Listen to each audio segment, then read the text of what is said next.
La famille boyebi ke bato ebele basala na président honoraire Joseph Kabila bakomi ko regretter boyebi na moment oyo président Félix Tshisekedi ayaki koloba ke AFC ezali Joseph Kabila bato oyo bazalaki badutaki comme bato ebele oyo basupportaka Kabila balobi président Félix Tshisekedi lokola lingaka Kabila te azali koya koloba makambo ezanga tina to bosanaki que ye azali président azali na ba information nyonso oyo biso tokokoki ko posséder nango na moment wana te.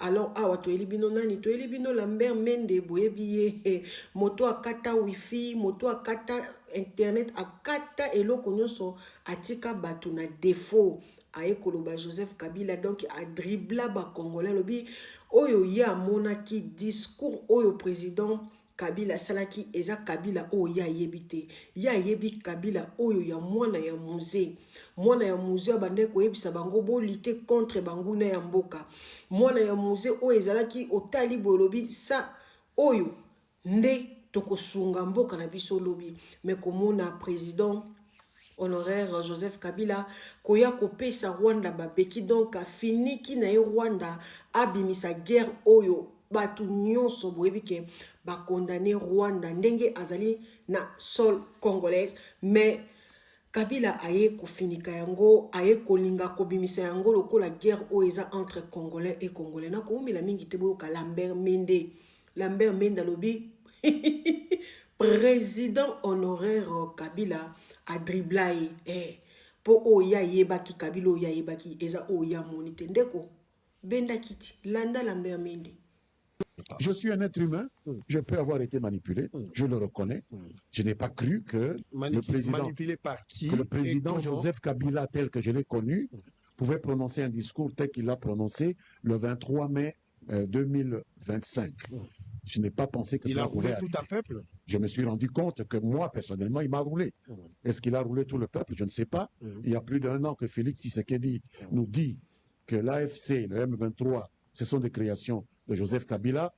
Peu de gens l'ont cru, y compris moi. Je ne l'ai pas cru.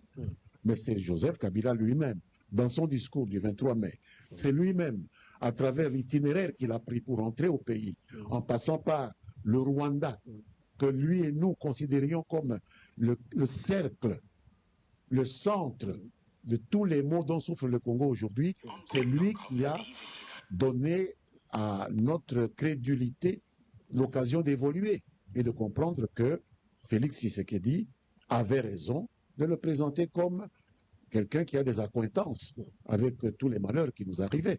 Mais vous savez, c'est tout à fait compréhensible. Un chef d'État comme Félix Tshisekedi dispose des canaux d'information que nous, les Congolais lambda, nous n'avons pas. Je peux être député, je n'ai pas les mêmes canaux d'information qu'un président de la République. Donc pourquoi est-ce qu'on peut nous faire le reproche de n'avoir pas eu l'information? Lui, il a des gens qui sont payés et pour aujourd'hui, vous allez être convaincu. Au jour le jour. Aujourd'hui, vous allez être convaincu. C'est Joseph Kabila qui nous a convaincus par ses propos et par son comportement. Qu'est-ce que vous attendez des Kabila? Parce qu'aujourd'hui, vous dites que vous avez été littéralement roulé. Mais qu'est-ce que vous attendez des Kabila? Il vous a roulé en quoi? Qu'il fasse un monde honorable, qu'il reconnaisse que les problèmes du Congo, ce n'est pas un problème congolo-congolais. Que les problèmes que le Congo affronte aujourd'hui, c'est une agression militaire du Rwanda. Une agression qui a commencé en 1996, du vivant de son père. Donc qu'il reconnaisse cela, qu'il fasse un monde honorable et qu'il rentre à la maison. Qu'il rentre parler entre Congolais et qu'il laisse le gouvernement Tshisekedi régler le problème de l'agression extérieure que le Rwanda nous impose depuis 30 ans. Et Tshisekedi s'y prend très bien. Il ne faut pas lui mettre les bâtons dans les roues en venant faire le relais des discours prétextes, faire le relais des propos sophistes du régime de Paul Kagame.